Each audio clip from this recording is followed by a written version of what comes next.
Yo mga mga sir, mga kakoko, maraming salamat nga pala doon sa umorder ng bigas at yung bigas mo i-deliver ko na ha. Dalawang kabang bigas yung in-order niya. Thank you sa inyo. So, tara. Kain ka.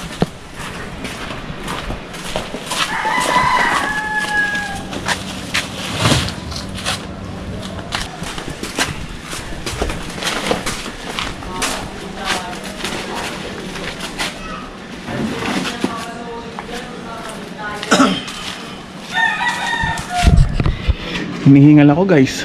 So yung huli natin vlog, di ba?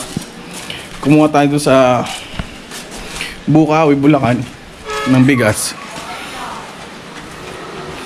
2 araw bago makabenta. Ito na nga, nakabenta na tayo. 2 bigas. 2 kabang bigas, i-deliver na natin. Pre-deliver ito.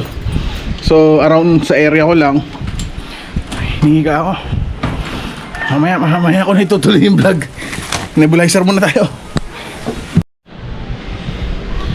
So ayun guys, mayroon na umorder sa atin ng bigas. Etong bigas na to, yung hindi ko matandaan eksakto yung date pero estimated ko 1 araw bago maka-order buhat nung, ulitin ko yung sasabihin ko.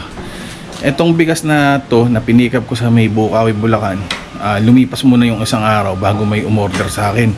So 1-1 yung bigay ko rito sa Coco Pandan ko, tapos pre-delivery around dito sa area ko, dito sa municipality ko. Ngayon kung lalagpas ng area ko, additional 50 pesos kada kabang bigas na i-deliver ko. So bali ang maximum na kaya kong i-deliver out of the area ko, municipality ko, 3 kabang bigas lang. Bakit? Kasi yung pan-deliver ko single na motor lang, Honda Click 125. So i-deliver na po muna natin to.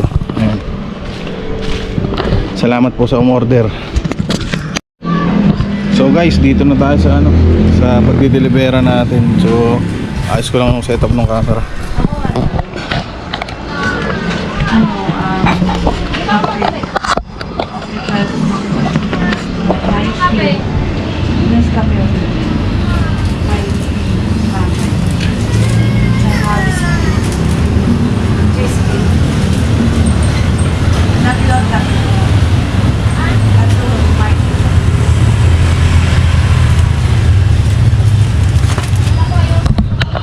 Kaya pala mag-video kapag nagbubuhat. Ay, masikip, hirap.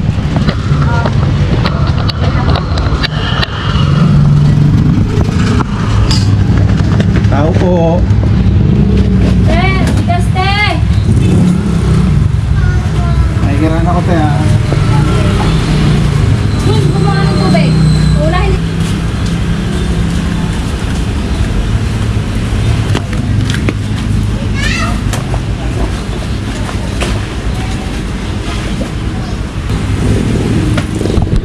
Medyo masikip dito kay lahat. Ay, ito na. Thank you po. Okay na guys. Vlog tayo. Salamat po.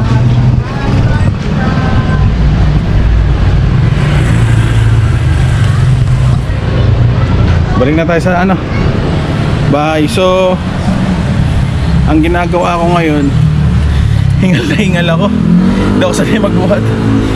So ang ginagawa ko ngayon guys ay namamasada ako ng tricycle. Tapos ayun nga, pagka may umorder magdi-deliver ako. Kung may order, kung wala naman, hindi tuloy-tuloy yung biyahe ng tricycle.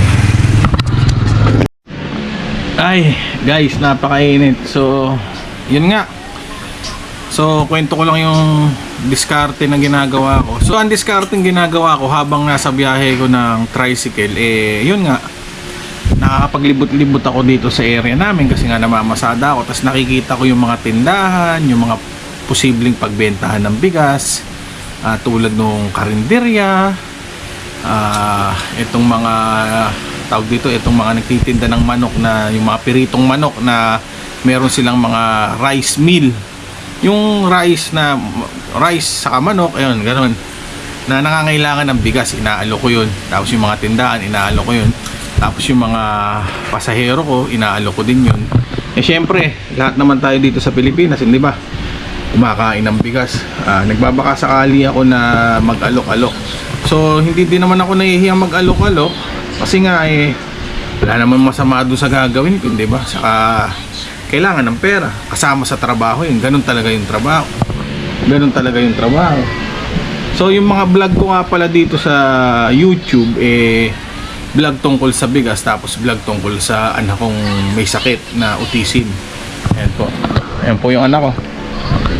So magsi-6, 5.5 na po siya, magsi 6 years old na po.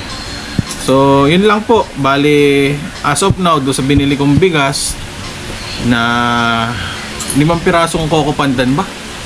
5 pirasong Coco Pandan saka buko pandan. Nakapagbenta na po ako ng buko pandan. Opo, buko pandan po. Nandito na po yung buko pandan. Meron na pong may-ari nito, hindi pa pinipick up. Saka 2 pirasong Coco Pandan. Yun po yung update. Saka nga yung sa diskarte, yun lang po muna yung pansamantalang diskarte. Tapos doon nga po pala sa mga nagkakantin, ang bigas po nila yung maaalsang bigas. Yun po yung pangkaraniwan na sinasabi nila sa akin, maaalsang bigas ang kailangan nila. Hindi yung katulad nung binebenta kong Coco Pandan.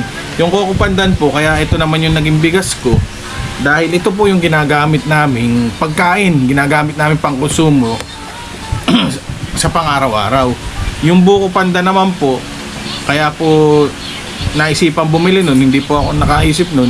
Yung partner ko po, yung asawa ko po, dahil po yung po naman yung ginagamit ng aking mga biyanan na pangkain. So sa plano ko po kumuha ng Coco Pandan saka isa pang alsang bigas. Yung maalsang bigas po pinag-aaralan ko pa, siguro po kakain ako sa mga parisan, sa mga karinderya. Tapos itatanong ko na rin yung bigas na ginagamit nila. Yung masarap sa akin yung masarap sa akin. Pero yun po mga sinasabi ko na yun, sabi ko nga small fish lang ako. Personal na opinion ko lang. Meron po kayong iba pang idea, mas maganda po. Tapos kung yung idea ko naman makakatulong sa inyo, yung story ko naman makakatulong sa inyo, pwede nyo pong i-adapt. Kung hindi naman po, nasa sa inyo po, hindi ba? Huwag nyo i-adapt kung pangit yung diskarte ko. Ako lang naman po, binablog ko tong pagbibigas ko dahil nga, ayun nga, gusto ko ring i-promote yung pagbibigas ko, nagbabaka sakali sa buhay, di ba? Tapos, para na din kumita dito sa YouTube. Yun lang po, maraming salamat po sa panonood nyo. Sana po nakatulong ako at sana po naintindihan nyo yung mga sinasabi ko kahit po yung pananalita ko medyo pautal-utal, medyo pabitin-bitin. Maraming salamat po. Babay na po. Mamamasada pa ho kasi ako ng tricycle. Babay na po.